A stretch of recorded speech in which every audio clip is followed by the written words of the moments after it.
गुज़रनामा जंग में मेरे रेगुलर कॉलम फैज़ आम का आज का उन्वान है बहरान का सियासी हल क्या।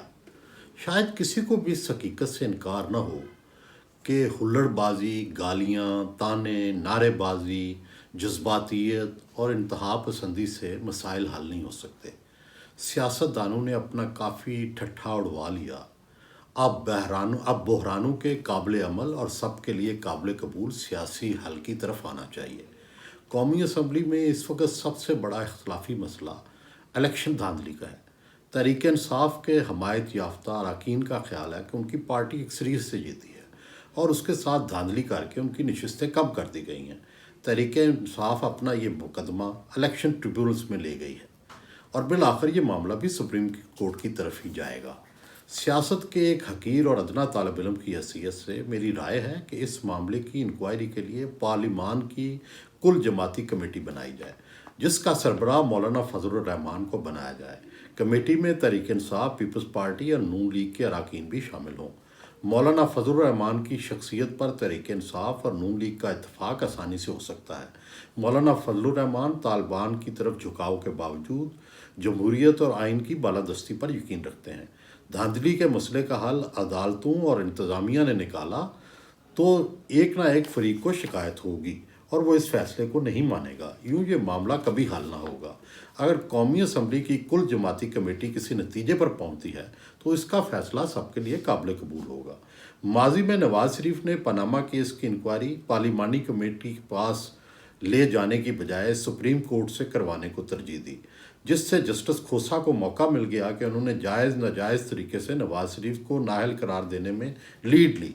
अब भी अगर सुप्रीम कोर्ट ने धांधली के इल्ज़ामात मुस्तरद कर दिए तो इमरान खान और तहरीक इंसाफ के लिए ये फ़ैसला नाकाबिल कबूल होगा। गोया परनाला वहीं रहेगा, हुल्लड़बाजी, शोर शराबे और गाली गलोच जारी रहेगा।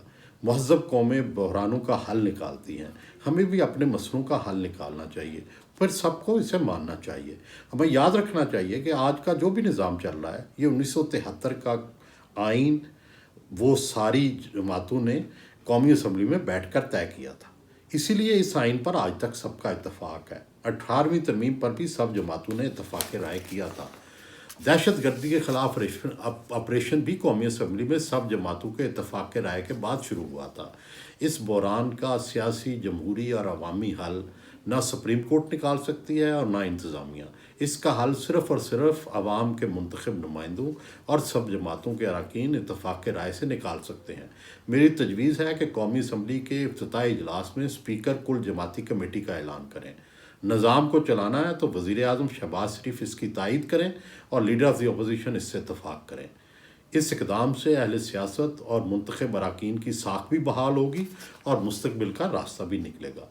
पाकिस्तान में सबका इत्तफाक है कि ये मुल्क कायद आज़म और अल्लामा इकबाल का तोहफ़ा है। इन दोनों का भी सियासी और जमहूरी हल पर ही एतमाद था। कायद आज़म ने मुल्क के मुस्तकिल आइन पर मुदल्लल तकरीर की, असम्बली में ही की। फिर उन्होंने सिर्फ मुसलमानों नहीं बल्कि हिंदुओं और अछूतों को भी अपनी काबीना में शामिल करके ये पैगाम दिया कि निज़ाम को सब ने मिलकर चलाना है। अल्लामा इकबाल का तो फ़लसफ़ा ही है कि पार्लिमान को न सिर्फ मुल्क के सियासी फ़ैसले करने चाहिए बल्कि वो तो कहते हैं कि इत्तेहाद जैसे खालिस्तन मजहबी फ़ैसले भी मुंतखब नुमाइंदों को करने चाहिए। गोया बानियाने पाकिस्तान भी बहरानों से निकालने का हल पार्लिमान के ज़रिए से ही समझते थे। हमें भी उसी तरफ जाना चाहिए। अगर नौ मुंतखब वज़ीर आज़म ये इक़दाम ले लें तो मुल्क में यकलख्त सुकून आ जाएगा और फिर हम मुआशी इस्तेहकाम की तरफ बढ़ सकेंगे। यह कमेटी बनाते वक्त सब जमातों के लिए इसके फ़ैसले को मानने का पाबंद भी बनाना चाहिए। फ़र्ज़ करें कि तहरीक इंसाफ का धांधली का इल्ज़ाम दुरुस्त निकलता है तो शहबाज शरीफ को मुस्तफ़ी होकर तहरीक इंसाफ की हुकूमत बनने देनी चाहिए, और अगर तहरीक इंसाफ का इल्ज़ाम गलत निकलता है तो फिर उन्हें शहबाज शरीफ को वज़ीर आज़म तस्लीम करना होगा। फ़र्ज़ करें कि ये बहरान हल नहीं होता तो इसी तरह हुल्लड़बाजी और शोर शराबा जारी रहेगा, ना कानून साजी हो सकेगी और ना पॉलिसी साजी। SIFC के फ़ैसलों को भी मुंतखब नुमाइंदों की तायद की ज़रूरत है। अगर ये तायद नहीं मिलती तो ना मईशत मुस्तहकम होगी और ना सियासत, और अगर सियासत मुस्तहकम नहीं होती तो बैरूनी सरमायाकारी कैसे होगी। हम पिछले कई माह से सुन रहे हैं कि मिडल ईस्ट से अरबों डॉलर की सरमायाकारी आएगी, अभी तक तो वहाँ से फूटी कोड़ी भी नहीं मिली। اگر ملک کے اندر معاملات درست نہ ہوئے تو دنیا میں کوئی بھی ہمیں کچھ نہیں دے گا. پہلے ہمیں خود کچھ کر کے دکھانا ہوگا، تبھی ہمارے دوست ممالک بھی ہماری مدد کے لیے تیار ہوں گے. سیاستدانوں کو ہمیشہ سے یہ گلا رہا ہے کہ مقتدرہ اور عدلیہ کی مداخلت کی وجہ سے نظام چل نہیں پاتا، سیاسی استحکام قائم نہیں ہوتا، اس لیے معاشی مسائل جنم لیتے ہیں. مقتدرہ اور عدلیہ کو اس بار ضبط کر کے سیاسی جماعتوں کو مفاہمت کی ترغیب دینی چاہیے، اور اگر پارلیمان کی کل جماعتی کمیٹی دھاندلی کے بارے میں کوئی بھی فیصلہ کرتی ہے تو اسے سب کو مان لینا چاہیے. مقتدرہ اور عدلیہ کا وجود بھی ریاست کا مرہون منت ہے.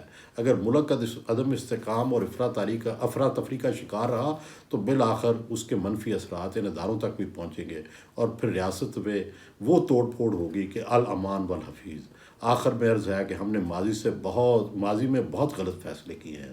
اہل سیاست کو آگے بڑھ کر ایک فیصلہ اپنی محبت اور نفرت کو ایک طرف رکھ کر ملک کے لیے بھی کرنا چاہیے. عوام نے ووٹ دے کر اپنا فرض ادا کر دیا، اب منتخب نمائندوں کا فریضہ ہے کہ وہ ملک کو بحرانوں سے نکالیں. نواز شریف سب سے تجربہ کار سیاستدان ہیں، وہ اس حوالے سے سبقت لیں. عمران خان ذاتی طور پر بہت مقبول ہیں، وہ بھی اس حوالے سے مثبت فیصلہ کریں. آصف زرداری صدر پاکستان بننے والے ہیں، وہ بھی اس سلسلے میں اہم کردار ادا کر سکتے ہیں. مولانا فضل الرحمان تحریک انصاف اور نون لیگ کے درمیان پل کا کردار ادا کر سکتے ہیں.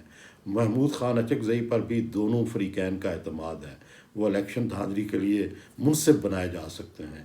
اہل سیاست سیاسی اور جمہوری مستقبل کے لیے فیصلے خود اپنے ہاتھوں میں لیں، وگرنہ ان کے فیصلے دوسرے ادارے کریں گے جو ان کے لیے قابل قبول نہیں ہوں.